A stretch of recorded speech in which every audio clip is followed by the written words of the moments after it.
नमस्कार। प्रतिदिन की तरह हमारे YouTube चैनल चिंतन इंस्टीट्यूट ऑफ एजुकेशन में आपका फिर से स्वागत है। आज हम लोग सी-टेट के अंतर्गत, जैसे मैंने बताया था कि सीरीज में जो क्लासेस दिया जा रहा है, तो आज पैसेज के अंतर्गत बताया था 2-3 दिन के अंदर कि पैसेज के प्रश्नों को हल करते समय क्या क्या पढ़ना चाहिए।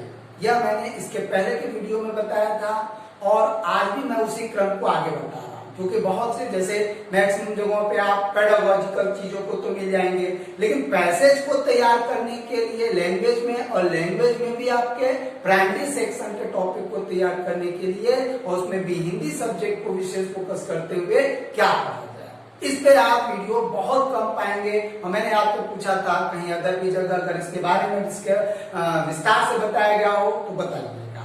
तो चलिए, तो हम लोग आपसे बार बार कहते हैं कि सी-टेट में आपका नंबर लाना बहुत मुश्किल नहीं है। सी-टेट एक विशेष प्रकार का एग्जाम है और विशेष संरचना को लेकर के चलता है। जैसे बच्चे एग्जाम के डेट को लेकर के बहुत ज्यादा पैनिक हो रहे हैं कि क्या 5 तारीख को एग्जाम होगा या नहीं होगा। हम लोग बार बार कहते हैं एग्जाम 5 को हो या 15 को, उससे क्या फर्क पड़ता है। हाँ, फर्क इस बात से है कि कोरोना पीरियड में देखते हुए तमाम भाई उनकी मांगे भी जायज है कि क्या एग्जाम को जैसे बाकी एग्जाम को पोस्टपोन किया जा रहा है तो कुछ दिन का विराम दिया जा सकता है, तो ये एक अलग बात है। लेकिन तैयारी बार बार हम लोग यही कहते हैं चिंतन इंस्टीट्यूट वाले कि आप लोग अपने तैयारी को प्रॉपर तरीके से जारी रखिए। दूसरी बात, तो अब हम आते हैं अपने टॉपिक पर। तो हमारे टॉपिक को तैयार करने के पहले जो हमेशा की तरह कहा जाता है, अगर आपको ये अच्छा लगे, बहुत मेहनत के बाद हम लोग इन टॉपिक्स को सर्च करके लाते हैं, तो आपको हमारा चैनल अच्छा लगे तो उसे सब्सक्राइब और ज्यादा से ज्यादा शेयर करिएगा। आज आपको हम लोग पैसेज टॉपिक के अंतर्गत क्या क्या चीजें पढ़ने वाली चीजें हैं वह बताते हैं, जिसपे बहुत कम पिक्चर्स या वीडियोस बहुत कम उपलब्ध है, बहुत कम लोग बताते हैं कि उसके लिए क्या पढ़ा जाए। तो जैसा कि बताया गया था कि पैसेज को टॉपिक को पढ़ने के लिए वो किसी भी लैंग्वेज का हो, पेडागोजी तो लगभग सेम होती है लैंग्वेज की, कुछ परसेंटेज में है। तो पिछले क्लास में ही बता दिया था कि पैसेज के प्रश्नों को हल करने के लिए आप मैक्सिमम लैंग्वेज पे प्राइमरी सेक्शन में और अपर प्राइमरी में भी कर सकते हैं। तो यह 3 चीजों पे लगभग 85%, 80 से 85% इन्हीं टॉपिक्स के अंतर्गत आते हैं, क्योंकि वह आपसे इस बात की नहीं उम्मीद करता है सी-टेट कि आप उसमें विद्वता लाएंगे। बहुत ज्यादा वह आपसे क्या चीज जानना चाहता है कि शब्द, अर्थ और वाक्य, यानी शब्दों के बारे में कितना जानते हैं, अर्थ निकालने की प्रक्रिया कर जानते हैं और उस भाषा के वाक्य को आप कितने प्रकार से व्यक्त कर सकते हैं। मैंने कहा था आपको कि जो हम लोग ज्यादातर इस टॉपिक को आपका LSRW इस टॉपिक को हम लोग प्राय क्या करते हैं, पेडागोजी के अंतर्गत लेते हैं। लेकिन मैंने कहा था कि बहुत सी चीजें जुड़ी हुई हैं, तो LSW listening, speaking, reading and writing, मतलब यही है कि जिस लैंग्वेज को आप तैयार कर रहे हैं यह बेसिक तत्व मजबूत होना चाहिए। जिस चीज में चारों मजबूत है वो लैंग्वेज 1 है, जिस चीज में 1-2 पॉइंट कमजोर है वह लैंग्वेज 2 है। अब आपको डिसाइड करना है कि आपको क्या लेना है। तो आज हम लोग हिंदी टॉपिक के अंतर्गत शब्द के ऊपर विचार करेंगे। शब्द हम लोग इसको या आपके UP-TET, CTET, UP-TET, S-TET maximum exam में पूछे जाते हैं इसके इर्द गिर्द। तो एक वीडियो के अंतर्गत मैं इसको लेकर के आया हूँ, बहुत ज्यादा विस्तार में नहीं जाऊंगा, लेकिन अलग से कुछ जैसे इन टॉपिक्स पे अलग से वीडियो बनाने की जरूरत है, क्योंकि ये पूछता है। तो चलिए स्टार्ट करते हैं। शब्द हम लोग क्लासिफिकेशन ऑफ वर्ड्स कह लीजिए या शब्दों का वर्गीकरण या शब्द परिचय, कई टॉपिक्स के नाम से आते हैं। तो प्राय हम 2 पार्ट में बांटते हैं। क्या? एक तो सार्थक शब्द आते हैं और दूसरे निरर्थक शब्द। देखिए, सार्थक शब्दों के बारे में तो मैक्सिमम लोग बताते हैं कि सार्थक शब्द हमारे ये हैं, है ना, आपके उत्पत्ति के आधार पर, रचना या बनावट के आधार पर, अर्थ के आधार पर और रूप के आधार पर। लेकिन बहुत कम लोग इस बात की भी बताते हैं कि निरर्थक, ज्यादातर कहते हैं कि निरर्थक शब्द है वह है जिनका कोई अर्थ नहीं है। तो भाई जब अगर अर्थ ही नहीं है, मैं इस पे एक अलग से स्पेशल वीडियो बनाऊंगा और लगभग इस पे बहुत कम आप वीडियो पाएंगे कि निरर्थक शब्दों के ऊपर भी वर्ड है। तो जैसा कि आपसे बताया गया कि सार्थक शब्दों को हम 2 पार्ट में बांटते हैं। सार्थक के तो कई वर्गीकरण है, लेकिन निरर्थक चूंकि वर्ड के अंतर्गत आता है इसलिए ज्यादातर लगभग 99% लोग निरर्थक को निरर्थक के ही सेंस में ले लेते हैं, यानी इसका कोई अर्थ नहीं। भाई वह अर्थ विशेष संदर्भ में, क्योंकि जब कोई भाषा बोली जाती है, जैसे मैं यहाँ विशेष हिंदी में बात कर रहा हूँ, संस्कृत और अंग्रेजी में जब आऊंगा टॉपिक पे तो उस पर भी मैं डिस्कस करूंगा। तो यहाँ पर जब आपका निरर्थक की बात आती है तो बहुत से ऐसे सब निरर्थक हैं, लेकिन वह क्या करते हैं, एक विशेष संदर्भ में अर्थ देते हैं, अर्थ को मजबूती प्रदान करते हैं, अर्थ को गंभीरता प्रदान करते हैं, और जिससे क्या है कि अगला सुन और समझ लेता है उस चीज को। तो इसलिए निरर्थक शब्द को आप ऐसे ही मत हल्के में लीजिए, इसमें मैं अलग से एक वीडियो बनाऊंगा और इस टॉपिक बहुत कहूंगा। जैसे आपको समझाने के लिए मैं एक दो एग्जाम्पल है, निरर्थक शब्द वो शब्द जिनका कोई विशेष अर्थ न हो, जैसे लेकिन विशेष संदर्भ में पढ़कर भी ये अर्थ को देने लगते हैं। जैसे निरर्थक पों, आप नॉर्मली अगर किसी को न भाषा, अगर कोई बालक है, जैसे आपसे बात की स्टेज का बार आपका पों, तो वह उस अर्थ को नहीं समझा, लेकिन जब वो इस बात को समझ जाएगा पों का मतलब गाड़ी की ध्वनि से अर्थ से प्रतीत हो रहा है, तो उस विशेष अर्थ को ले लेगा, अन्यथा वह निरर्थक है। क्लियर? चलिए दूसरा क्या है, दो निरर्थक शब्दों से भी कभी कभी अर्थ की प्रतीति होने, मैंने कहा मैं बार बार से टॉपिक के गिर दूंगा, अर्थ की टॉपिक दो निरर्थक शब्दों से भी मिलकर के भी अर्थ हो जाता है। जैसे मैंने लिखा है कि दो निरर्थक, जैसे अंड बंड है ना, जैसे आज कोई पीता है दारू वगैरह या कुछ बड़ा अंड बंड बक रहा है, तो क्या हम उस विशेष अर्थ नहीं है, लेकिन निरर्थक शब्दों के, दो निरर्थक शब्दों के मिलने से भी एक अलग प्रकार का अर्थ उत्पन्न हुआ, जिसमें हम क्या करते हैं, उसका कहीं ना कहीं प्रयोग करते हैं। ऐरा गहरा विशेष अर्थ नहीं है, लेकिन अगला एग्जांपल है ऐरा गहरा, तो ऐरा गहरा दोनों ही निरर्थक शब्दों के अंतर्गत आते हैं, लेकिन एक विशेष संदर्भ में अर्थ देते हैं, अमूमन यह निरर्थक ही है। अब एक सार्थक एक निरर्थक, कभी कभी इसका भी प्रयोग हो जाता है, जैसे खाना वाना, प्राय बहुत कम इस पर चर्चा होती, मैं एक अलग से वीडियो बनाऊंगा। जैसे खाना सार्थक शब्द, वाना पीना बीना, है ना, आप कैसे कर सकते हैं, पानी वानी यूज कर लेते हैं। तो कहने का मतलब क्या है, एक सार्थक एक निरर्थक। तो निरर्थक शब्द सार्थक शब्दों को कभी कभी क्या करते हैं, मजबूती प्रदान करते हैं, इसी सेंस में बताने का उद्देश्य है। चलिए अब हम लोग आते हैं सार्थक शब्दों के वर्गीकरण के आधार पर। तो सार्थक शब्दों में उत्पत्ति के आधार पर चार भागों में विशेष बांटा जाता है, रचना या बनावट के आधार पर, अर्थ के आधार पर, रूप और विकारी या रूप के आधार पर। लेकिन कुछ किताबों में इस पे भी दे देता है, अन्य कैटेगरीज को भी बढ़ा या विशेष रूप से अन्य वहां पर आ जाता है। मैं इस पे यहाँ पे वर्णन नहीं करूंगा, संकेत में कर दे रहा हूँ, अलग से मैं वीडियो बनाऊंगा। जैसे आपके क्या कहते हैं कि अंग्रेजी के प्रभाव से अन्य शब्दों को भी एक अलग से कैटेगरी बना दी जाती है। जैसे मैंने कहा कि आपने कहा ना ध्वन्यार्थक शब्द भी लिए जाते हैं, अनुमोटोपोइया अंग्रेजी के प्रभाव से। देखिए मैं बार बार कहता हूँ कि हम लोग जो पढ़ाएंगे आपको हिंदी, अंग्रेजी, संस्कृत को मिश्रित, ताकि समझने में आपको आसानी है ना। तो जैसे अनुमोटोपोइया का दिया ध्वन्यार्थक शब्दों में, अब क्या है, फुसफुसाना, है ना, या इस टाइप के शब्दों के ऊपर ले लिया, है ना, भन भन इस टाइप के मधुमक्खियों की आवाज, तो उनका भी तो एक अर्थ है। तो वह क्या है, अन्य शब्दों के कैटेगरी में आते हैं, उसमें भी 4-5 कैटेगरी होते हैं, लेकिन यहाँ पे उनका विस्तार लंबा हो जाता है, इसलिए मैं अलग से उस पर चर्चा करूंगा। लेकिन मूल रूप से इतने पे ही वर्गीकरण 4 प्रकार के माने जाते हैं। अब आते हैं उत्पत्ति के आधार पर, यानी शब्दों के वह सार्थक शब्द जो कि क्या आपका उत्पत्ति के आधार पर बताते हैं कि इनकी उत्पत्ति कहाँ हुई। देखिए बहुत इंपॉर्टेंट बात मैं बता दूं कि मैक्सिमम जो आपके जैसे उत्पत्ति, तो शब्द जब कोई भी भाषा के शब्दों को लिया जाता है, तो जो शब्द आते हैं आपके बीच में, तो वह जो शब्द है आपके, वह क्या है कि कहाँ से उनकी उत्पत्ति होती है, भाषा वैज्ञानिक उस पर भी अध्ययन करते हैं। तो इस पे जैसे, तो उसमें उत्पत्ति के आधार पर तत्सम शब्द, यानी तत्सम उसके समान, तत्सम उसके समान, यानी वह शब्द जो कि क्या है, संस्कृत के शब्दों से आए हुए हैं, उनकी उत्पत्ति कहाँ है, संस्कृत है, लेकिन उन्हीं की तरह हिंदी में व्यवहारित कर रहे हैं, प्रयोग किए जाते हैं, व्यवहारित रूप में प्रयोग किए जाते हैं। क्या है वो, क्या है, तत्सम उसके जैसा हुबहू कर सकते हैं। यानी जैसे संध्या, हस्त, अग्नि आदि सब संस्कृत के शब्दों की तरह सभी के हुबहू उस तरीके से प्रयोग किए जाते हैं, इसलिए तत्सम है। अब आते हैं तद्भव, यानी वह शब्द जिनकी उत्पत्ति संस्कृत के तो शब्दों से हुई है, लेकिन तद्भव उससे क्या है आपका थोड़े बिगड़े रूप में, अलग रूप में क्या है प्रयोग किए जाते हैं, उससे उत्पन्न हुआ।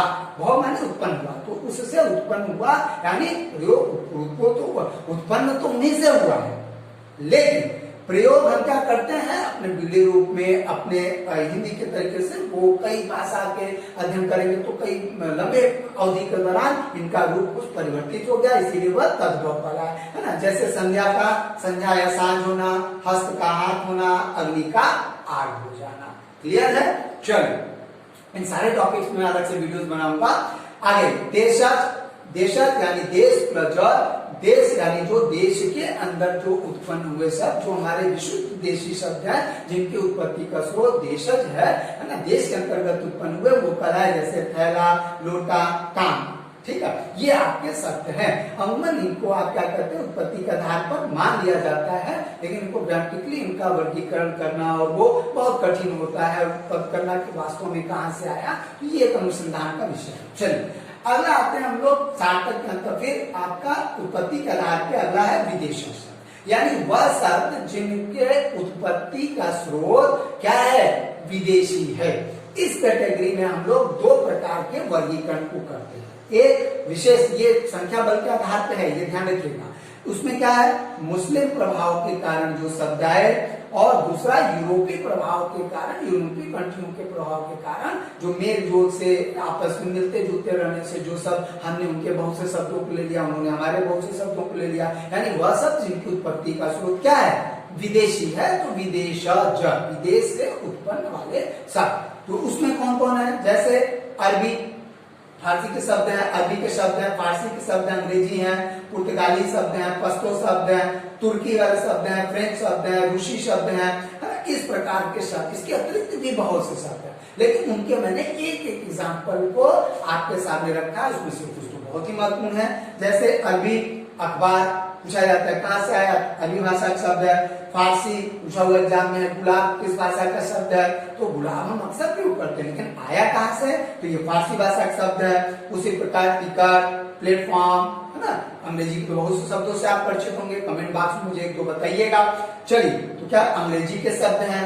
फिर उसी प्रकार पुर्तगाली। देखिए इधर लेटेस्ट एग्जाम में मैक्सिमम चाहे टीजीटी हो, पीजीटी हो, रेलवे के एग्जाम हो, जहाँ हिंदी के प्राय शब्द पूछे जाते हैं, बहुत ज्यादा मात्रा में पुर्तगाली शब्दों के ऊपर पूछे जाते हैं ना, जैसे अलमारी, तौलिया, गमला, बाल्टी, है ना, ये शब्द के शब्द उत्पन्न कहाँ से है, उत्पत्ति कहाँ से है, तो ये पुर्तगाली शब्द है। अलमारी और आल्पिन, तौलिया अक्सर पूछा जाता है, याद रखिएगा। चलिए मैं इस पे अलग से वीडियो बनाऊंगा कि हिंदी में वो कौन कौन से शब्द हैं जो अक्सर पूछे जाते हैं, संस्कृत में वो कौन कौन से शब्द हैं जो अलग से पूछे जाते हैं, इंग्लिश में कौन से शब्द हैं वो पूछे जाते हैं। तो मैं उसके लिए अलग से वीडियो बनाऊंगा, जो बहुत कम लोग बताते हैं, बहुत सालों के एक्सपीरियंस के आधार पे इन चीजों को कैटेगराइज किया हम लोगों ने, जो आपको हम बता रहे हैं। चलिए अब उसमें क्या है, फिर पुर्तगाली शब्द पश्तो, पठान किस भाषा का शब्द है, तो पश्तो शब्द है ना। उर्दू किस भाषा का शब्द है, तुर्की भाषा का शब्द है, पूछा हुआ क्वेश्चन है, रिपीटेड और स्टेट दोनों में। फ्रेंच किस भाषा का शब्द है, अंग्रेज, है ना। आपका जैसे फ्रेंच है तो जैसे अंग्रेज शब्द कहाँ से आया, फ्रेंच भाषा है, फ्रांसीसी भाषा का शब्द है। फ्रांस कहाँ का शब्द है, फ्रेंच का शब्द है। फिर रशियन शब्द में एक शब्द एग्जाम्पल मिग है ना। चीनी का चाय, जैसे लीची, चाय, इस तरह के जो वर्ड्स आते हैं। जापानी शब्द में रिक्शा अक्सर पूछा जाता है ना। तो ये क्या है आपके, है ना, यहाँ पे नहीं लिखा गया है तो रिक्शा लिख लीजिए। अक्सर ये पूछा जाता है कहाँ से आया, तो जापान से आया। तो इस तरह के जो शब्द हैं वह कहाँ से हैं आपके, ऐसे उत्पत्ति परक शब्द हैं।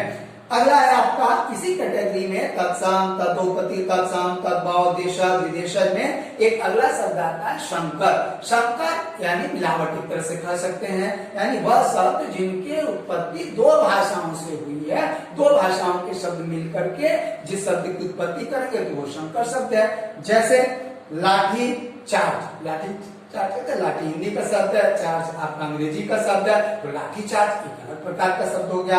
रेल गाड़ी, रेल अंग्रेजी शब्द है, गाड़ी हिंदी आपका, तो रेल गाड़ी आपका हो गया। चलिए अब हम लोग आते हैं रचना या बनावट के आधार पर। तो रचना या बनावट के आधार पर शब्दों की तीन कैटेगरी होती है हिंदी में जो प्रयोग किए जाते हैं, रूढ़ शब्द, यौगिक शब्द और योग रूढ़ शब्द। तो रूढ़ शब्द क्या है, देखिए रूढ़ का अर्थ होता है प्रचलित, यानी वह शब्द जो प्राय प्रचलित है किसी सेंस में और किसी एक शब्द के अर्थ में वो फिक्स हो गया है, प्रचलित हो गया। लेकिन इसको परिभाषित रूप से जब करते हैं तो वह शब्द जिसे और सार्थक खंड नहीं हो सकते। बात समझा है? एक तो प्रचलित सेंस में फिक्स हो गया है, रूल माने प्रचलित होता है, और क्या है सार्थक खंड और छोटे मतलब छोटे भाग में नहीं बांट सकते हैं। जैसे मैं एग्जांपल समझाऊं, मैं पेन कर दूं तो आप घोड़ा नहीं समझेंगे, मैं बाल्टी कर दूं तो आप चंद्रमा नहीं समझेंगे। क्लियर है? तो कहने का मतलब ये है वो फिक्स हो गया, प्रचलित उस सेंस में। पेन का मतलब मार्कर का मतलब मार्कर, हमने उस अर्थ में प्रचलित कर दिया, लेकिन क्या है अब उसको और छोटा नहीं कर सकते हैं। ये उसको पहचानने का तरीका। जैसे कलम छोटा करिए टुकड़ा और अर्थ नहीं बनेगा। घोड़ा, प्रत्येक वस्तुएं जो मैक्सिमम जो विशेष अर्थ में लेती हैं तो क्या है इसके अंतर्गत आ जाता है। अगला यौगिक शब्द, तो दो शब्द ऐसे जो दो शब्दों के योग हैं, तो यौगिक विशेषता क्योंकि यौगिक शब्द है तो इनको पहचानने का तरीका है कि इनको जब अलग किया जाता है तो यह अलग अलग अपने मूल शब्दों में चले जाते हैं, लेकिन जुड़ करके एक दूसरे अर्थ को बताने लगते हैं। जैसे विद्यालय, विद्या अलग शब्द है, आलय अलग शब्द है, तो विद्यालय जोड़ दिया तो अलग शब्द में बताने लगा, तो यौगिक शब्द है, इनको तोड़ना आसान है। ठीक है, फिर रिक्शा वाला, विद्यार्थी, विद्या प्लस अर्थी, है ना, तो इस सेंस में क्या है यौगिक शब्द है। रूढ़ तो है लेकिन विशेष संदर्भ में विशेष परिस्थितियों में किसी अन्य का अर्थ बताने लगते हैं तो ऐसे शब्द योग रूढ़ कहलाते हैं। यानी योग हो गया, प्रचलित तो थे ही लेकिन किसी विशेष संदर्भ में उनका योग हो गया। अब हम उस शब्द को क्या मूल शब्द को न लेकर रूढ़ की तरह बल्कि उस अर्थ को लेते हैं। जैसे जलज, जलज कहा तो जल, जल, जल में उत्पन्न, ज माने उत्पन्न होने वाला, तो जल में क्या केवल कमल ही उत्पन्न होता है, जलज का अर्थ हम कमल लेते हैं, लेकिन बहुत सी चीजें कल में आपका जल में उत्पन्न होती हैं, लेकिन यहाँ विशेष संदर्भ में किसके संदर्भ में, कमल के संदर्भ में योग हो गया। आगे निशाचर, जो रात्रि में चरण करता है रात को जागता है, क्या कहलाता है निशाचर, लेकिन निशाचर को किसके संदर्भ में फिक्स कर दिया, राक्षस के संदर्भ में फिक्स कर दिया। तो निशाचर, चार पाई, वह सभी वस्तुएं जिनके चार पैर, वो चार पाई पैर, लेकिन विशेष संदर्भ में कहां प्रयोग कर दिया, खटिया के संदर्भ में प्रयोग कर दिया, तो चार पाई। आगे ये दशानन, जैसे आपका दश आनंद, दशमुख है, लेकिन इस सेंस में जो बहुत से शब्द हैं बहुव्रीहि समास के मैक्सिमम शब्द वह क्या है योग रूढ़ शब्दों के अंतर्गत आ जाते हैं। क्लियर है? तो चलिए अब आते हैं हम लोग जो कि अन्य अर्थ है बहुव्रीहि, प्रायः इसके अंतर्गत आ जाते हैं। चलिए अर्थ के आधार पर, अब अर्थ के आधार पर हम लोग शब्दों को लेते हैं, तो एकार्थी शब्द, अनेकार्थी शब्द। भाई एक अर्थ बताए, आपकी जितनी आपकी व्यक्तिवाचक, आपकी वस्तुवाचक, व्यक्तिवाचक संज्ञाएं मैक्सिमम एकार्थी के अंतर्गत आ जाती हैं, जैसे पटना, मोहन, घर आदि इंडिकेट करता है किसी वर्ण को। आगे क्या करता है अनेकार्थी शब्द, जहां पर एक शब्द जो है अनेक अर्थों में प्रयोग किए जाने लगता है, अनेक अर्थ को बताने लगता है, तो इस प्रकार के शब्द क्या है अनेकार्थी शब्द। पूछेगा कनक जो है इसमें कौन से शब्द के अंतर्गत आता है, तो कनक का एक सोना और पूरा होता है ना, हार, हारना भी होता है, गले का आभूषण भी होता है, तो इस तरह के शब्द अनेकार्थी शब्द कहे जाते हैं। इनके ऊपर आप ज्यादा से ज्यादा प्रैक्टिस करिए सारे शब्दों पे, अपने आप सीटेट और मैक्सिमम निशान क्लियर होते जाएंगे, बस समझना है कि उसकी संरचना क्या है। चलिए समानार्थी या पर्यायवाची शब्द, तो उसमें क्या है, जैसे अग्नि का अनल, जिसके एक शब्द जिसके अनेक पर्याय हो वह क्या कहलाते हैं पर्यायवाची शब्द, जैसे अनल, पावक, हुताशन, जंगल का वन, कानन, अरण, विपिन, अटवी, है ना, ये जो आपके क्या है पर्यायवाची है, किसके, जंगल के। फिर क्या है विलोम या विपरीतार्थी शब्द, यानी जो विलोम हो, विलोमार्थी या विपरीतार्थी शब्द, उसमें जैसे अंधकार का प्रकाश, लाभ का हानि। क्लियर? तो ये हमारे आपके शब्द है। अब आते हैं हम लोग सबसे जो लंबे क्लासेस में उसमें पूछा जाता है कि रूप या विकार के आधार पर, है ना, सॉरी रूप के आधार पर, तो रूप के आधार पर हम लोग दो कैटेगरी बांटते हैं, यानी वह शब्द जिनके रूप परिवर्तित होते हैं और या तो नहीं होते हैं, तो जो परिवर्तित होते हैं यानी विकारग्रस्त होते हैं, और अविकारी जो विकार जिनमें नहीं होता है। विकारी, तो विकारी जब विकार होने के शब्द के कई कारण हो सकते हैं, लेकिन जो प्रचलित कारण है उनमें तीन है। कौन कौन है, जो शब्द लिंग, वचन, लिंग, वचन और कारक से क्या होते हैं विकारग्रस्त हो जाते हैं, ऐसे शब्दों को विकारी शब्द कहते हैं। जैसे संज्ञा, सर्वनाम, क्रिया, विशेषण, ये क्या है? ये विकारग्रस्त होते हैं। कैसे? जैसे संज्ञा है तो संज्ञा में जैसे कि नाम, तो लड़के का नाम अलग, लड़की का नाम अलग, विकारग्रस्त हुआ ना लिंग से आपका, है ना। आपका जैसे कमल, कमली, है ना, नाम हो सकता है लड़कियों का, लड़कों का। सर्वनाम उसका, उसकी, परिवर्तित है ना लिंग से आपका, उसके वचन भी प्रभावित कर रहा है। क्रिया, क्रिया में क्या है? आपका जाता है, जाती है, खाता है, खाती है, लड़के के लिए अलग, लड़की के लिए अलग, सेंस में प्रयोग होता है सब। विशेषण, अच्छा है, अच्छी है, लिंग के आधार पे, अच्छे हैं वचन के आधार पर। तो जब शब्द आपके लिंग, वचन और कारक से प्रभावित होकर के अपने रूप को परिवर्तित कर लेते हैं या कह लीजिए विकारग्रस्त हो जाते हैं, तो ऐसे शब्दों को हम क्या कहते हैं? विकारी शब्द। और दूसरे प्रकार के शब्द जो इनसे परिवर्तित नहीं होते हैं, जस का तस बने रहते हैं, अविकारी शब्द। अविकारी शब्दों में क्या है? जैसे क्रिया, विशेषण, अव्यय, इनको अव्यय भी कहा जाता है, बिना व्यय, जिनका व्यय न हो, है ना, जो विकारग्रस्त हो, किसी से ग्रसित हो। अविकारी अव्यय तो क्या है? क्रिया, विशेषण, अव्यय, जैसे कल, आज, है ना, आपका जो है कब आदि जो शब्द आते हैं, क्रिया, जो क्रिया की विशेषता है। तो मैं इस पे एक अलग से वीडियो उनकी कैटेगरी को बांटते हुए बताऊंगा, एकदम एग्जांपल के साथ आप समझ जाएंगे।